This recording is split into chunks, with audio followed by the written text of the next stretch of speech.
চাপ দিলাম, সাইডে চাপ দেওয়ার পর দেখেন এই যে ব্রেকগ্রাউন্ড লেখা আছে, ব্রেকগ্রাউন্ডে চাপ দিবেন, ইমেজ ইমেজ চাপ দিবেন, যে কোনো একটা ইমেজ পিছনে নিয়ে আসতে পারবেন। যেমন এই যে আমি একটা আমার গ্যালারি থেকে নিয়ে আসতে পারবো যে কোনোটা। এখানে অলরেডি অনেক ব্রেকগ্রাউন্ড আছে,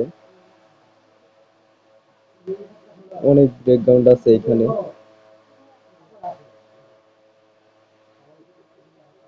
তারপরেও আমি আমার গ্যালারি থেকে একটা ব্রেকগ্রাউন্ড আপনাদেরকে এক্সপোর্ট করে দেখাই।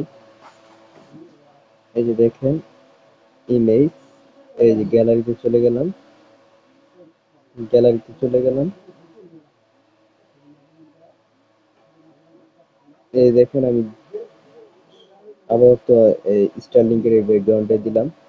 দেখেন ব্যাকগ্রাউন্ডটা অ্যাড হয়ে গেছে অটোমেটিকলি।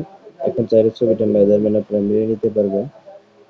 এই দেখেন হয়ে গেল, হওয়ার পরে এই যে এক্সপোর্ট দিলেন, save to exporting to device, বাস এক্সপোর্ট হয়ে গেল। এভাবে খুব সহজে এআই দিয়ে আপনি ব্যাকগ্রাউন্ড রিমুভের পাশাপাশি এডিটও করতে পারবেন।